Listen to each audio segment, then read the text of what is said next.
Hey everyone, welcome back to another episode of the Sky Realm here at Homie and the Dude. I am Bodhi, you're an exceptional dungeon master, and I am dungeon master, and I am joined by our exceptional cast of players. What's up, guys? What is up? The Sky Realm. Oh, yeah, that is up. So, quick little recap. Last session, you guys were inside the underground club, which is a sewage tunnel, basically, that has been cleared out. There is 2 dance floors. You've got a dance floor of people on the ground. You've got a 0 G's dance floor. You've got a bar over at one end. You've got a wizard mixer who Toad spent a bit of time convincing to quit his academic prospects and follow his love of creativity. Young Ben, I believe he was called. And from there, we had some very interesting interplay with the group where a couple players took some drugs and experienced some very weird things. You saw someone who you'd met earlier in the campaign, an elfish woman called Uma, and Uma basically offered you guys to come join her and leave the club basically and go perform some illegal activities in deep downtown. And you guys as a group had actually just left Uma for a second to go to the dance floor to go grab R&R and Ulfer and have a little bit of a discussion about how you guys were going to go about it. I believe there was the idea that you guys were going to be going with her, but you were hoping to change the idea of the activity that was going to be taking place. And yeah, that's where we're at. So if everyone is sitting comfortably, then we'll begin.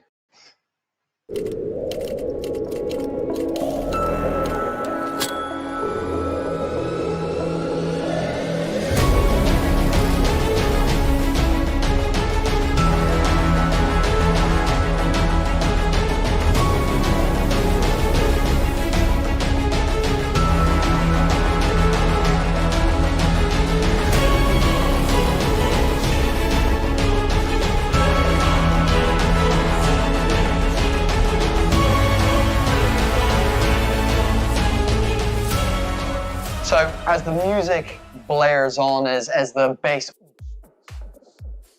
thumps in your chest and in your ears, you see people's sweaty bodies writhing around and dancing together as they grind up against one another. The lights flash and reflect off of the tiles of this subway tunnel. And as you are all kind of huddled in the center of the dance floor having a conversation, we're actually going to cut away from our group of players. And we're going to cut to a room that none of you recognize. But there's a gentleman with a tall hat and ginger fuzzy hair coming out either side, kind of like carrot toppy, kind of like hairdo kind of going on. And he barges through 2 large doors. And you see, as he does, he kind of came walking from an angle and he steps off a couple of clouds as he barges through the doors, and he was running on clouds is what it kind of looks like.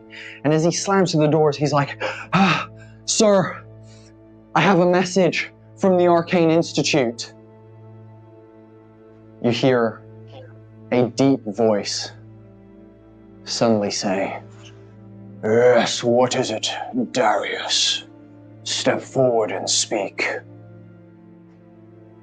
As this voice kind of echoes around this hall that is basically just gorgeous marble pillars, kind of going either side, up the sides, to a desk basically with a large bookcase behind it, and the person is kind of swiveled facing the other way in the chair. The young ginger lad runs up to the desk and goes, "My prime, I've had word from Kyber. You're going to find this very interesting. The Dawn himself admitted to being part of the Defiant.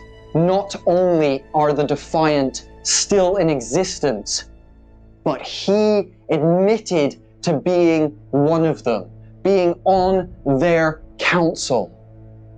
"How did you find this information out, Darius?" Well, Kyber was using a randomer as a way to project through, and he caught visual of it and saw it, my prime. I'm not sure what you want to do with that. Stop your muttering, young Darius. Quiet one moment, let me think. The chair kind of leans back and creaks as it does, as like a cloud of smoke kind of puffs outward from the side. Okay. We have the trial coming up that the Carlyles are running in the People's Republic very soon.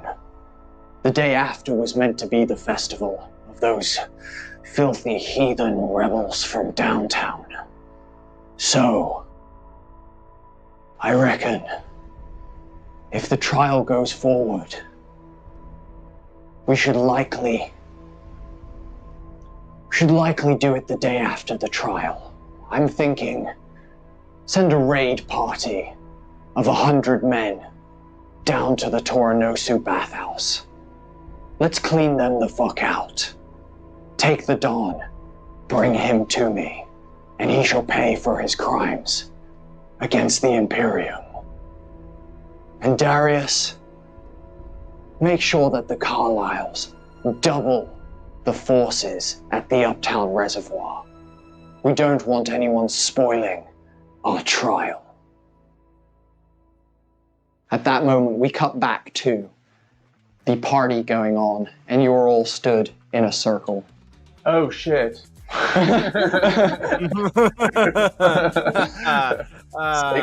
heightened. Stakes heightened. Okay, sorry. And Ulfer, We don't feel it though. Ulfer's like, I'm feeling. Arnar, you suggested that I head home, and I think it's probably a good idea. I've stayed out a little bit later than I should have, and I'm sure Anthea will be home by now. So I'm going to head home. I will catch you guys maybe tomorrow morning. When you do get back to the house, just sleep anywhere. We'll organize proper sleeping arrangements for you all tomorrow. But sleep where you like. And then you see him kind of turn and kind of begin hearing the beat again. He's like, then again, no, I can't. And looks at Arnar and thinks back to the conversation they just had about him being a little bit more serious. He's like, I'm going to make the mature decision. I'm heading home for the night. I will see you all. Thank you for a lovely evening. Please be safe and keep to side streets. Don't get caught by any guards. We don't need to come and break you out of prison as well as young Barnaby. That will give us an end, but that's another planning later on. That's an idea, but that's. You know what? Give me some webbed hand, Toad. I like that. Oh, yes, there we go. Yes. Oh, yes. Ooh, little bit slimy. I'm a toad. It's. I don't know what I was expecting. I'll be honest with you. I'm gonna pat him on the shoulder and kind of lean in and say, "You're making the right decision. Thank you." No. Thank. And as he says this, he goes to lean into you, but his upper half leans away, and his lower half leans towards you. He's like, "Oh, okay. Thank you, Arnar. I appreciate that." And you see him kind of stagger a little bit. Sorry, the room started spinning for a quick second. I was whoosh. Would you like someone to walk you home? No, it's fine. I know my way, and it's just around the corner. It's just around the corner, so I'll be fine. And he taps Evis and Arnar on the shoulders, and then turns around and is like, "See you all," and begins making his way through the crowd. Yes, Evis. Oh, could Evis potentially do Hand of Healing again? Yeah. And be as a put hand on the shoulder, hey, are you okay? And I am wearing the leather gloves, so no shockies. No shock. Yes, I'm feeling much better now, actually. Thank you. Your touch is calming. it's sketchy out here, and I don't want you to get hurt on your way home and not have your faculties about you. You see him like reach into his pocket, and you see him like trying to pull something out of like a small scabbard that is like tucked like under his armpit. You can see he's like trying to pull a dagger, but the angle isn't working in his drunken state, and he's like, yeah, I'll be, and he gets the dagger, and he's like, I'll be fine, and he slides it back in. Like, don't worry about me, I'll be all fine. Okay. Doubtful. Yeah. Press X to doubt. I'll see you guys later. And he makes his way off through the crowd and heads. You see him like head over to where the bouncer is and back up the ladder to the manhole cover and disappear.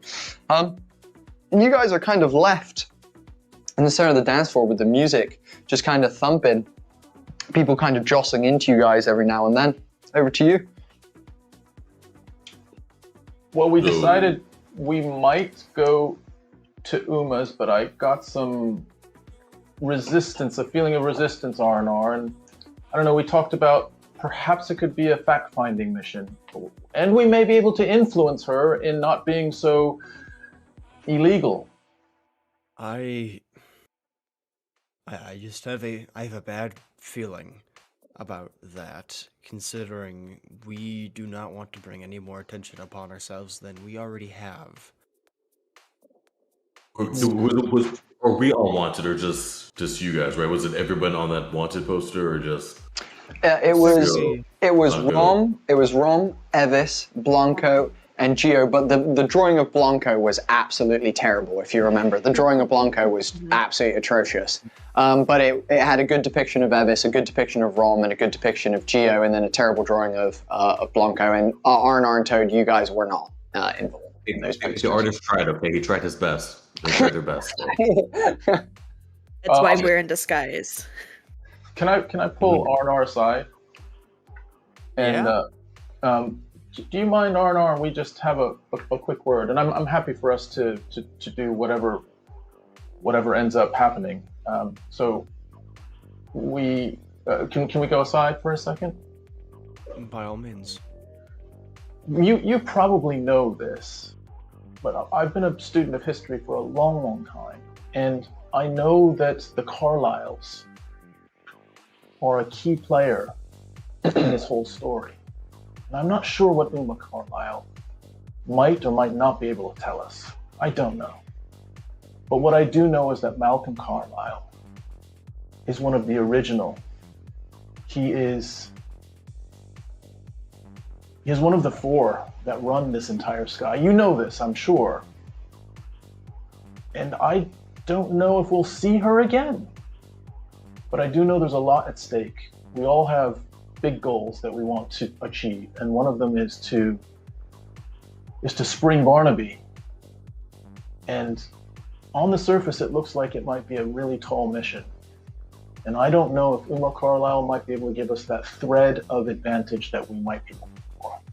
I say that as a fellow investigator, and please, I'm your junior, so talk me down if you need to. Sergio, you have proven yourself time and time again to be not only a capable combatant, but also a capable detective and leader when it comes to it. And if you believe that this is of the utmost import to this mission, I will defer to you. Oh.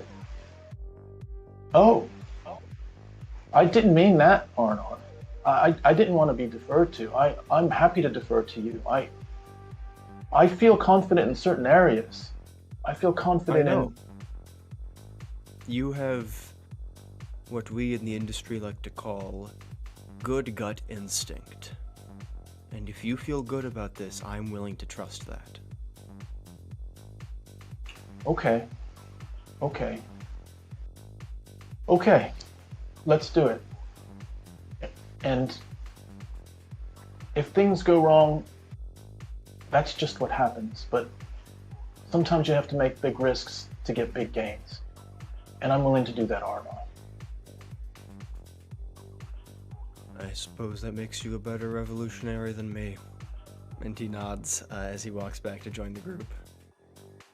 While this is going on, Blanco's sort of like coming out of his like flare, sort of like Haze. nightmare haze, and he's just,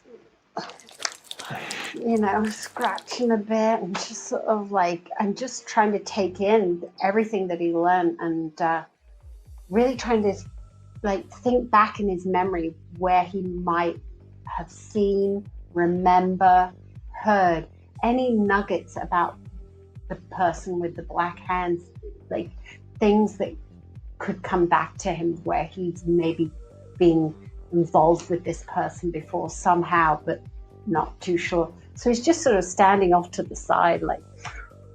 Do you want to make it? Are you okay?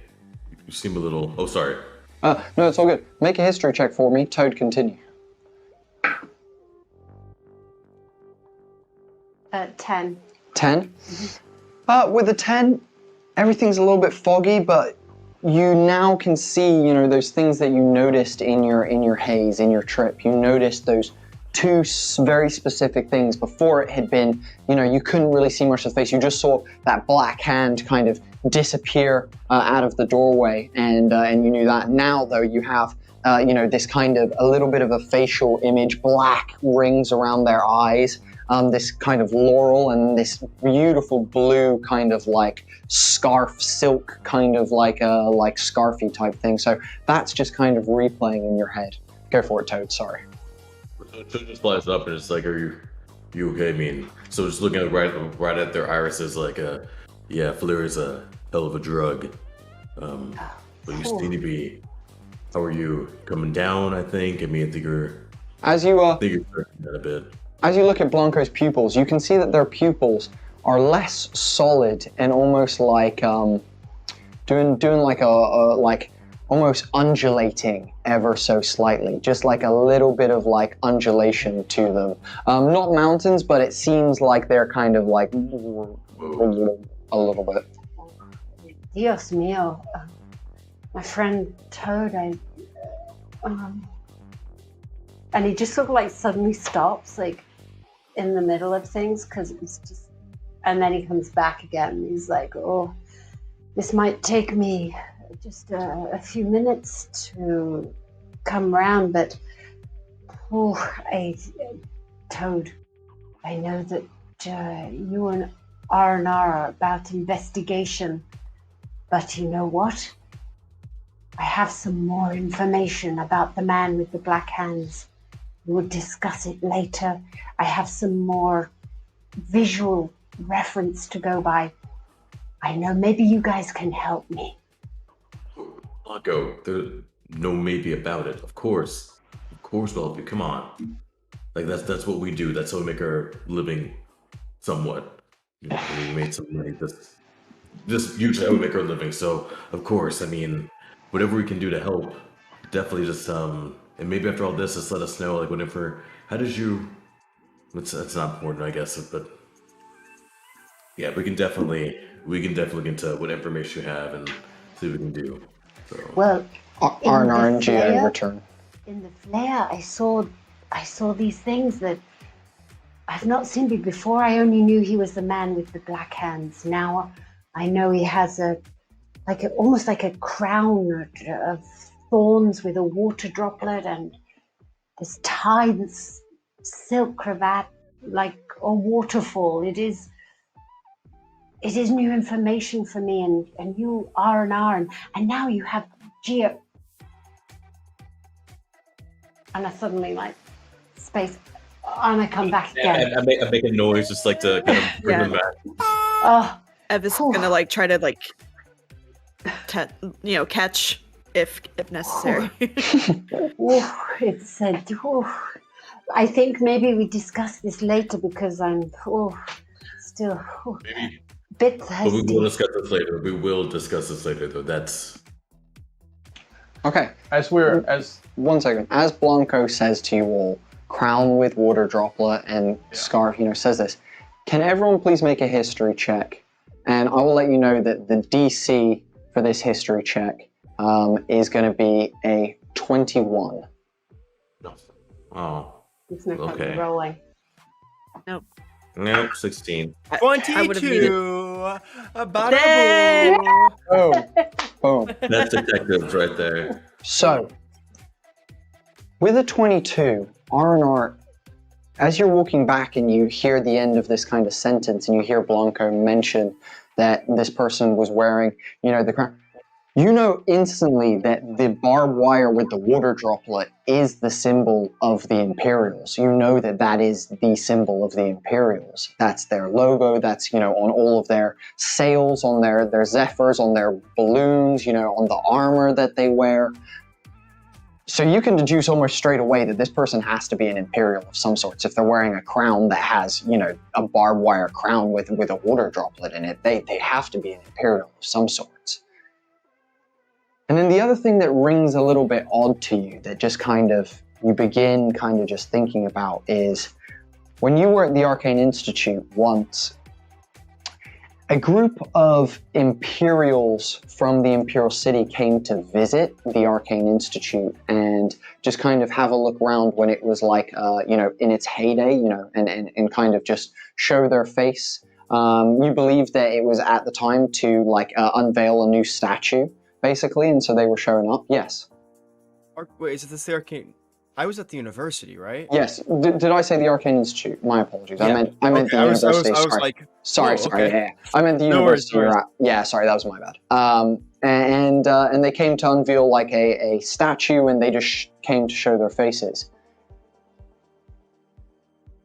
You remember one of these guys, that blue to white waterfall cascading scarf? Rings true in your head.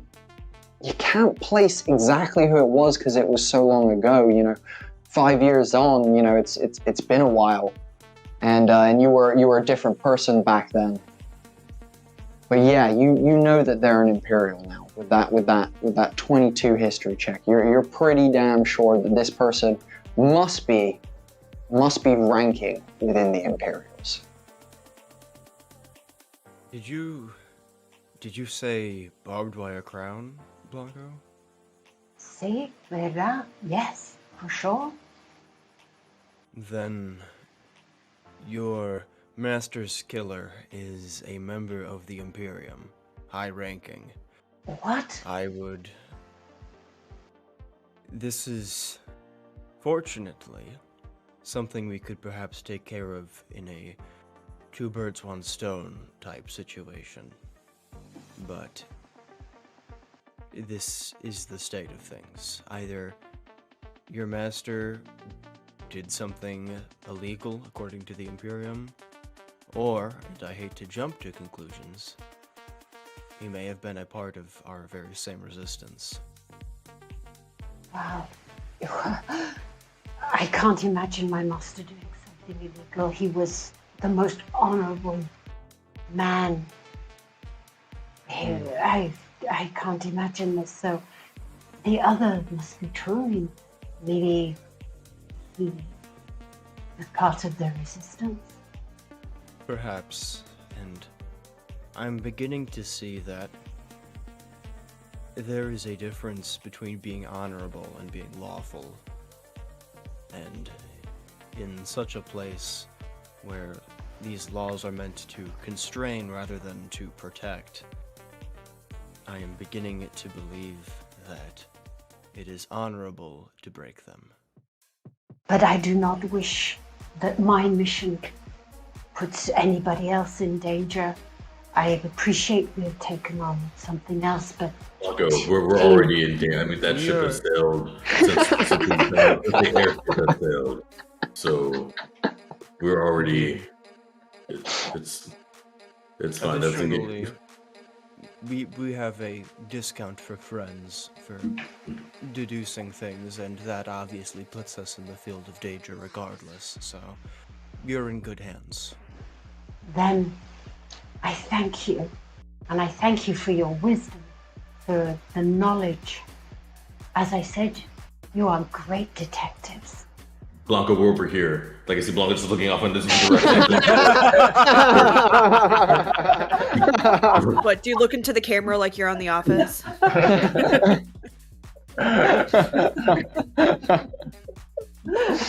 Oh, I am sorry. It is. Anybody got any water? Agua. I know it's rare here. Everson Toad had just brought you guys back some water at the end of last session. Yeah. So I'm like, I gulp it, I lap it, gulp it, and it's like, thank you. Muchísimas gracias. I walk over to Evis and just say, hey, Evis, first of all, thank you for whatever you did to sort of recover me from this silly decision, another silly decision I made. And it seems like you're almost like a guardian angel to me. Whenever I make a bad move, you kind of recalibrate me a little bit. And I just also want to see how you're doing, because as more of this story keeps unfolding, the more is at stake. And I know that you have your own things that are important to you. You've been talking about different kinds of torn feelings about Alia. Are you okay? As he's saying all of this to you, Evis, you look at Geo's pupils, and Geo's pupils are kind of like, if you imagine if you had like a spherical like thing with liquid filled in it, and you know how like liquid sits at the bottom, but then like if you like shook it, the liquid would like lap up and fall, and like there'd be like little spurts. It's kind of like that. His pupils have sunk to like the bottom of the circle where his pupil would be, and it looks kind of like liquid sloshing in his eyes almost. Yeah, very Rick and Morty. Yeah, got it.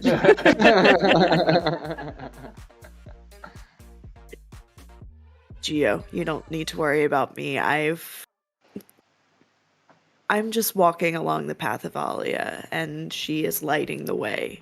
Whatever happens, she clearly meant for it to happen. And I have full faith in her guidance and her plan for me and our cohort. But, you know, it is also...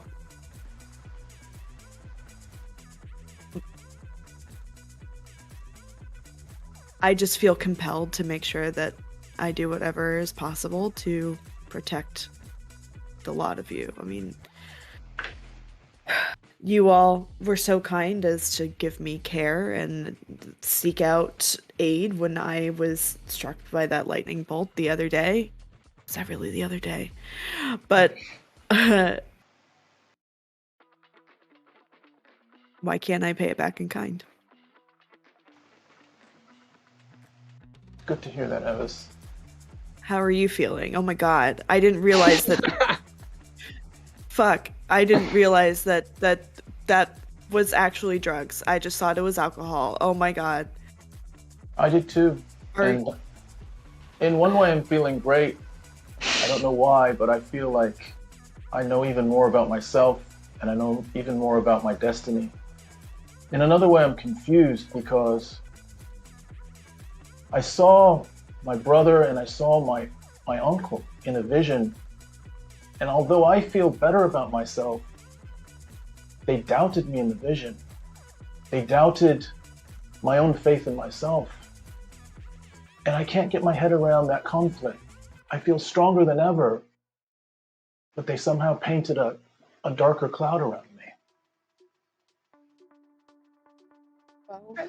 Geo, your mind, when affected by mind-altering substances, tells you the things that you're most afraid to hear so that you can best prepare for whatever outcome comes.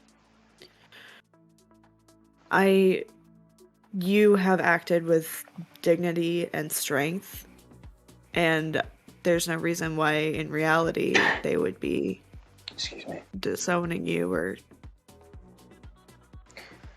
As you say this, a tiefling gentleman dressed in like what would be like a standard shirt, like with collar, but the shirt is made out of like fishnet mesh and is like this blue material, with like two drinks in hands, like kind of like squeezes through. It's like, oh, sorry guys, excuse me, just trying to get to my friends, thank you, and just kind of We're having a serious conversation in a club. And just kind of wedges his way between the group and disappears off into the crowd behind you guys. Man. Insight check that tiefling? Like, Sure. is he relevant? Okay. Sure. Bodhi got me crying at the club. Oh my god, that's a 22. A 22? He definitely looked like he was having a great night, and he had the kind of smile on his face that someone has when they meet the person of their dreams. Like, there was this, like, just, like, gleam to him, and you could just see that this tiefling... And now that you kind of looked at where their head was looking as they went past you, you're like, they are definitely checking out this one person, and there was like eyes for this one person, and they're just trying to beeline it back to their like circle of friends. But they kind of, as you notice, they nuzzle back in next to the person that they were kind of glaring at, and kind of hand drinks, and then like kind of begin dancing. And you see them like awkwardly bump into the person, kind of like giggle, and just like a really nice like moment and unfolds over to the right of your guys' little circle. Oh. Mm-hmm. Wait, Awesome. part of me is like, should I use levitate, a little bit of levitate to like bump that guy into the person? Would that be no? Go for No, it. I'm Yeah, not there, but I'm saying yeah. Like you said, like I think yes. so, yes. yeah. yeah, I think. Go on. Oh yeah. No, what Ephes is gonna do is actually use levitate. Be like, hold on, Gio, 1 second. I cannot interfere with true love, or rather, I cannot help but Assist. propagate true love. Yes. So they like, you see like their hand like twist like this, and the like tiefling with the drinks in his hand, and he's like vibing or whatever. A small gust of wind like tips the drinks over on both of them, and it's like, uh-oh. Gotta take your clothes off. Amazing. You see the tiefling lad take off his like fishnet top and like kind of bundle up and begin like dabbing the wet area on this like dragonborn girl that he's flirting with, and he's like kind of just dabbing it. He's like, oh, I'm so sorry, that was all my bad. And she's like, it's fine, don't worry about it. And she's like, you know what? I am really sticky now though, and I live just a couple blocks away. Could you like walk me back so I can like get changed, and maybe we can go back out for another one or something? Would that be all right? And you see the tiefling, like his eyes just go wide as anything as he looks to another tiefling gentleman just to his right, and the other tiefling is like. And he's like, yeah, you sure? Yeah, no problem.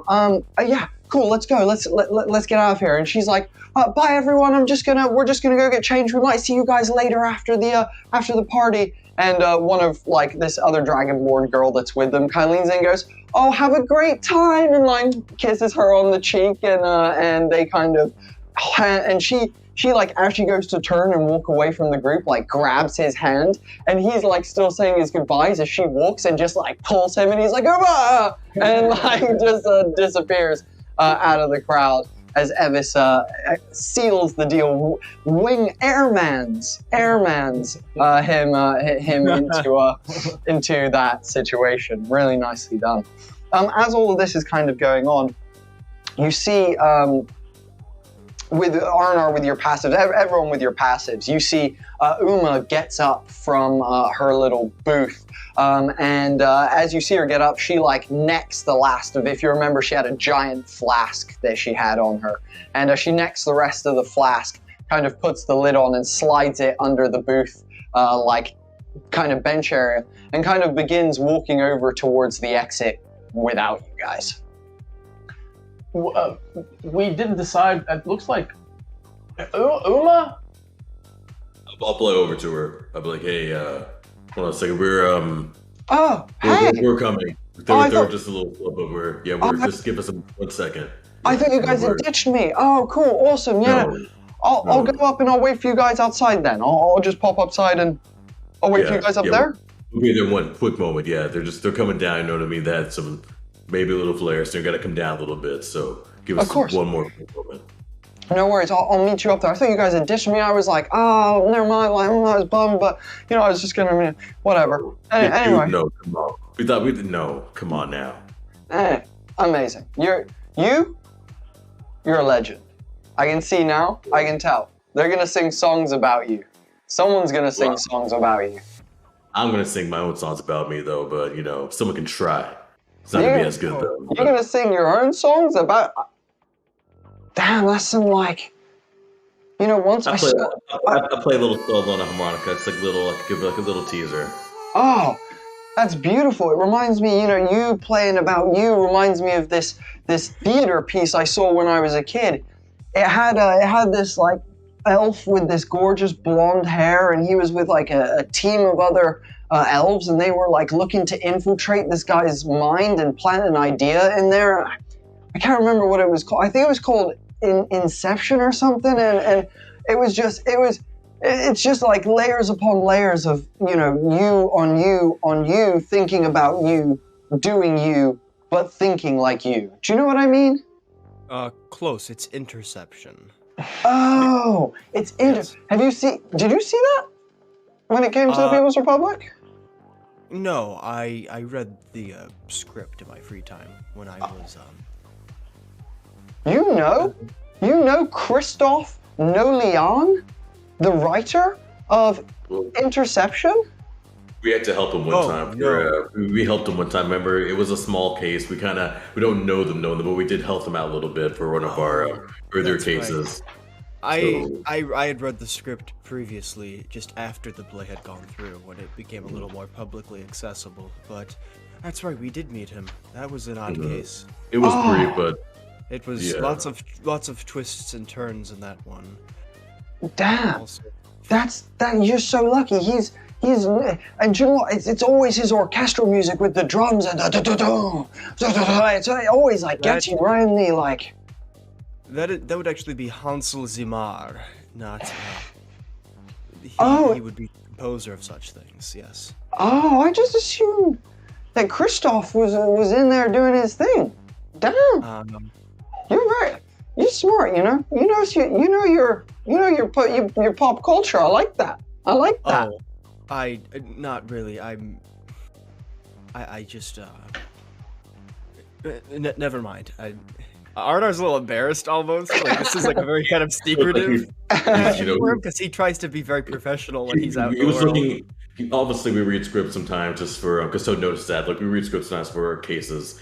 For that case, it's kind of pertinent to know what was going on because maybe someone might have stolen that idea or something. So we had to kind of know the script pretty well, and that's why we had to delve in. Was that the case? I think I heard something about it from a news speaker in Uptown. Was that the case about the playwright that had interacted with a arcane user of some sorts that had performed some sort of sleight of hand and had stolen the script and was trying to use it as his own? Was that case?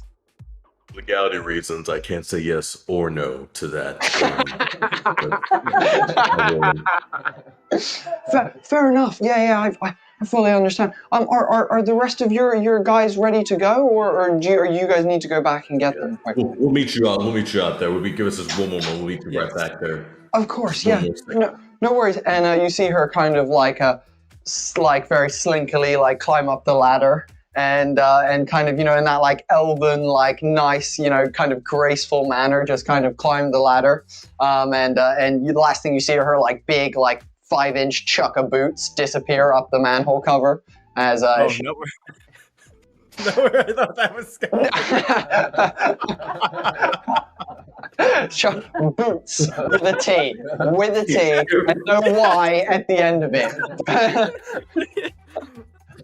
Oh my goodness! At this point, there you go. Go for it, guys. Blanco sort of like bumps into Gio, and he's like, so Gio, Did you almost call me Blanco? I am like so The judge. like Have this warned like you. yeah. What is your eyes? Are my eyes the same as you? Crikey, what is happening? No, I don't. Oh, I see. Yeah. I'm okay. Are you? Yeah. Try and walk. Evis and anyone else who's like come back to you can see Gio and Blanco are like almost nose to nose at this point as they're communicating. Right, so, Oh my goodness. so Gio, we're about to look, Go for it. let's just say, so we're about to say where you guys maybe Everson and Arnar, if you guys can just maybe keep an arm on them, just keep them up. And also, do we still have? We have the cloaks, right? We put on cloaks for your left, correct?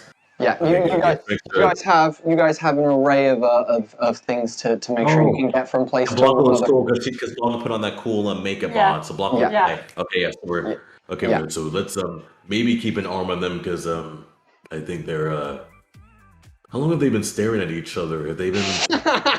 Oh, I mean, Evis looks at a watch that isn't there. Like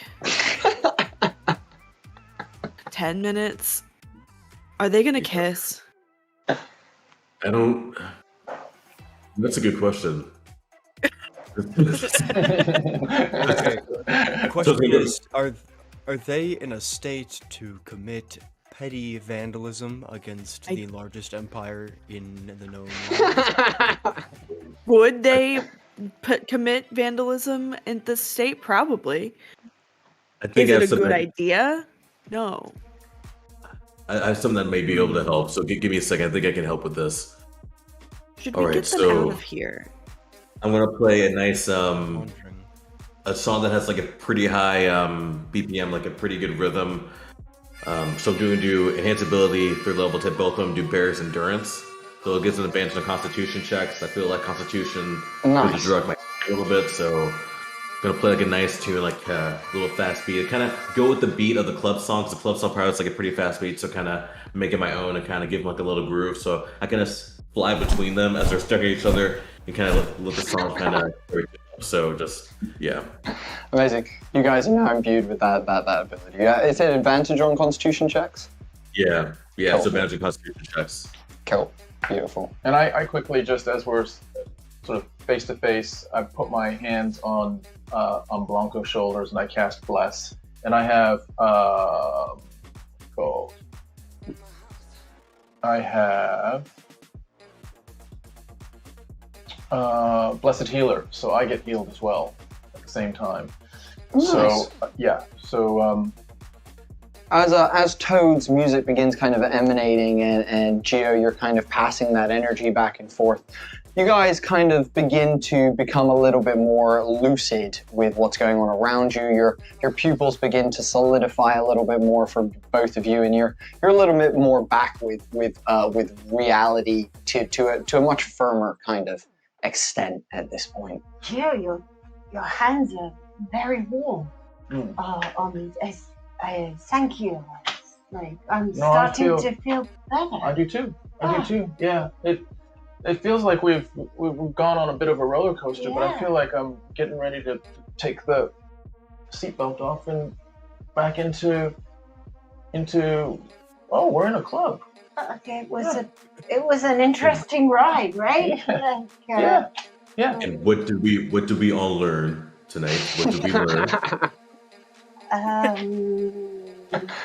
We learned We learned information about ourselves. not to go with the house special, because that was the problem. Syringe is Oh. always a no, unless a doctor is using Syringes. syringes. No, nope. We Say no should to have flavor. had dragon fire bourbon. Yeah. That's what we should have had, the dragon fire bourbon, not the flair. Hmm. Who knew? Sangria next time. Yep, that's me too. Amazing. As you guys kind of regather yourselves, and I assume you begin making your way out of the club to go join Uma, you come back up and the music kind of dies down as you exit the manhole cover, and R&R with strength kind of slides the cover back over and covers the manhole. And you see Uma is kind of just leant up against a wall of a building nearby you, but as you all come out, that crisp air kind of hits you in the face. as you step out, and also you all notice almost instantly that your ears are ringing a little bit. Like there's a little bit of like that tonight to see like you've been at a concert with loud music ring kind of going on. And Uma sees you as like, oh hey guys, you all ready now? Yeah. I suppose. As ready as we can be. Amazing. Follow me. Come, follow me. And you see, she begins kind of winding her way out of Uptown. You guys begin making your way into Midtown, and the vibe of the city at night is very different. Though, you know, everything is still very much in shadow and in darkness, same as it is during the day. The city is just a little bit different. You can feel that it's I wouldn't say a sense of danger, but there's some shadows of people lurking. They're kind of disappearing as you come around corners. You know, you can hear mutters off in the distance and like scurries as you kind of go through Midtown, and the streets are a little bit more quiet. As you kind of begin to get to Gnome City, you see that the road at which you guys had been in so you've like crossed through Gnome City, and like just at the end of downtown, that road where you guys had this kind of encounter with Wrong. You can see that if you remember, a bunch of plants had grown and had kind of like blocked the roadway. You can see that there is like 5 or 6 Imperial guards like hacking away at these plants and trying to like clear out the street basically. And you can see one of them is like, hurry up now, lads, I want to be going to bed at a reasonable time. We've got a bunch of work to do, and I've got to file a fucking report after this. So chop, come on now, lads, swing those axes. And Uma like kind of like stops you guys and halts you for a minute before being like, we'll go around though. We'll go around. So follow me. And again, she begins kind of just weaving her way through some streets. If you guys want to do anything while we're making this transport, please let me know if there's anything that you're like kind of thinking about before we get into downtown as a whole. Yes, and yes. Go ahead. What order? A marching order? No. What order are the yeses? Oh, like who? Cool. Sam, you go first. Go for it. Okay. And then we'll go Amber. And then Blake, did you have something you want to do as well? Cool. We'll see after this, yes. We'll go in that order. We'll go Sam, Amber, Blake. Go for it.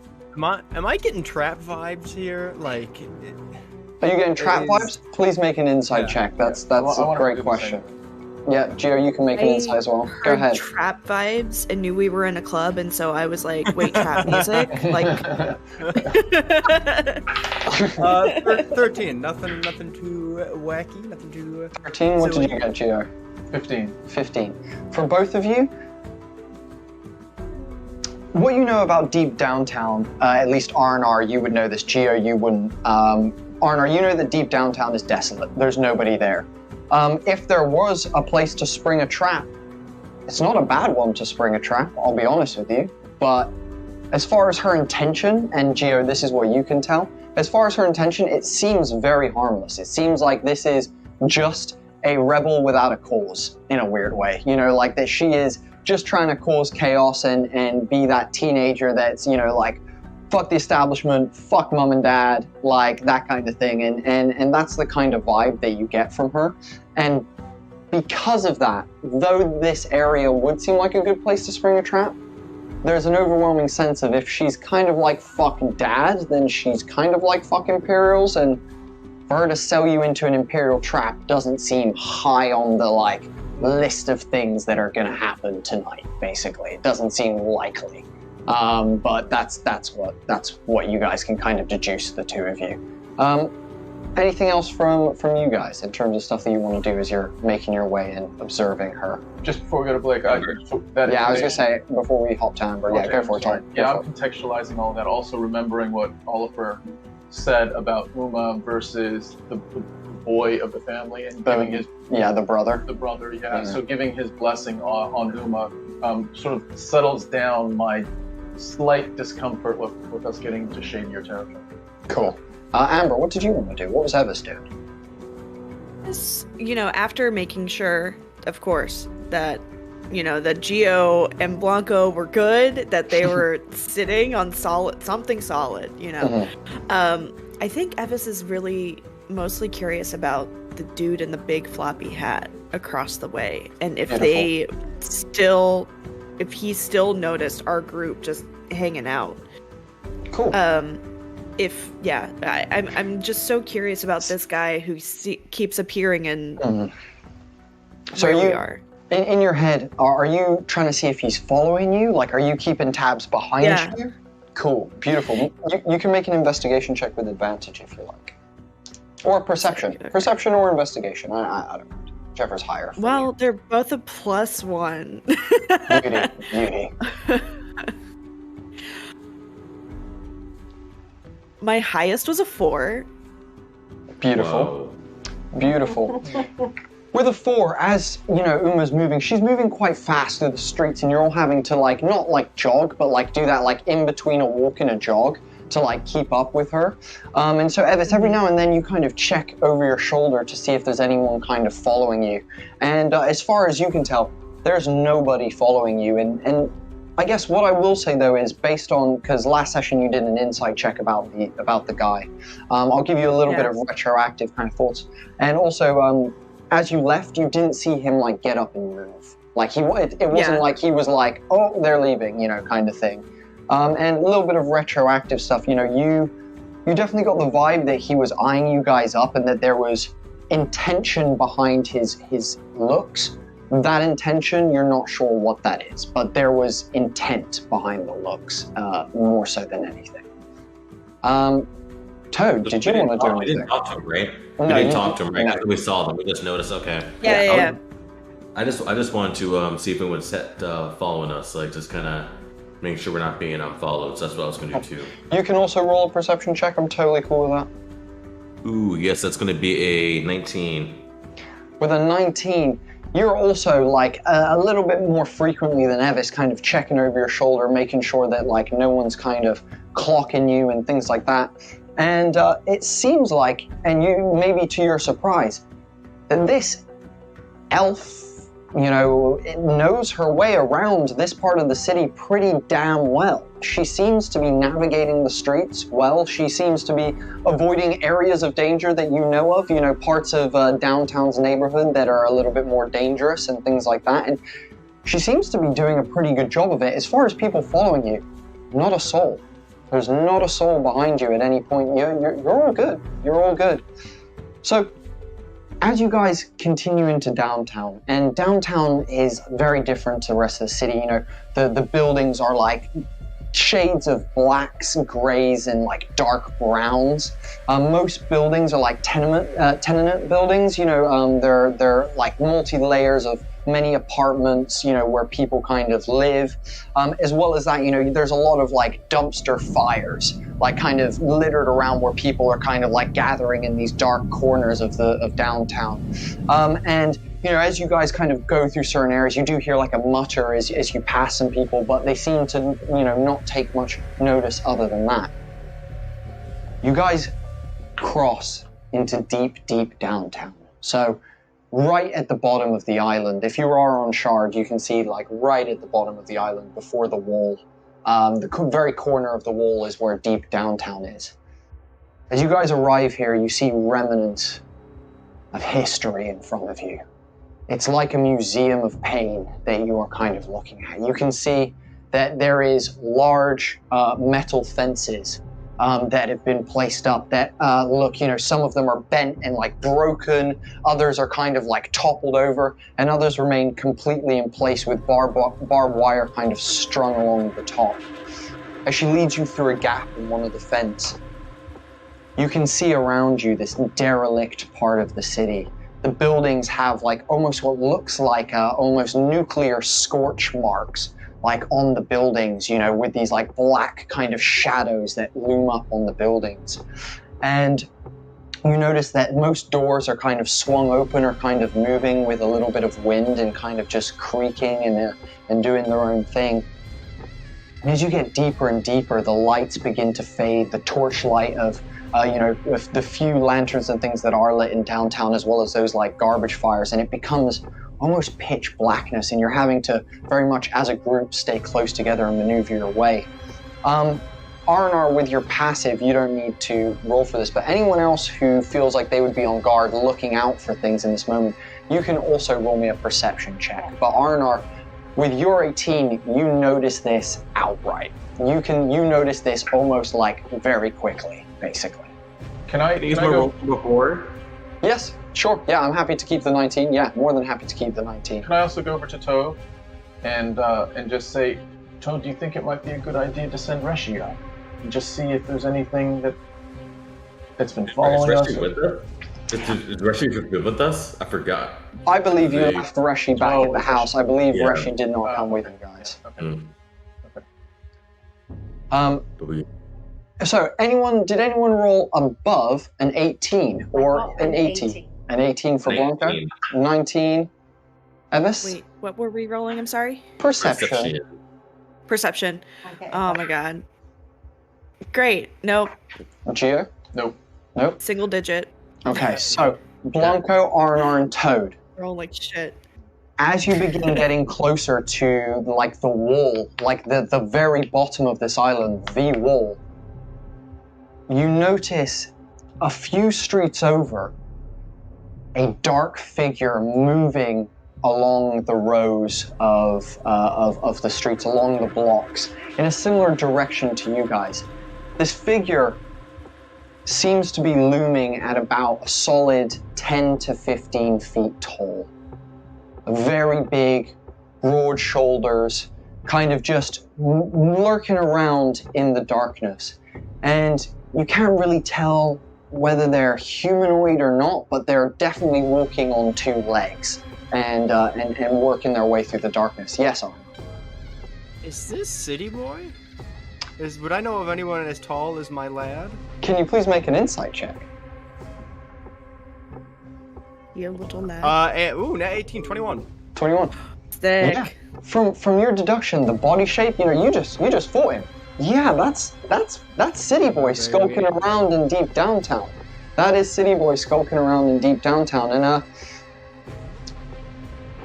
as you guys continue through, you eventually arrive at the wall, the barrier, the end of the city. And I'm not sure if you guys can see on the map if you are looking at Shard, but right on that corner pillar, if you notice right at the bottom of it, there's actually a little crack in the bottom of that pillar. So in front of you, what you see is this giant sandstone wall that's probably about 50 to 60 feet tall, ginormous like sandstone wall. Uma kind of like leans forward and moves a bit of like wood to reveal a crack in the wall itself. She's like, guys, come in with me. Come on in. This is my nook. Come on in.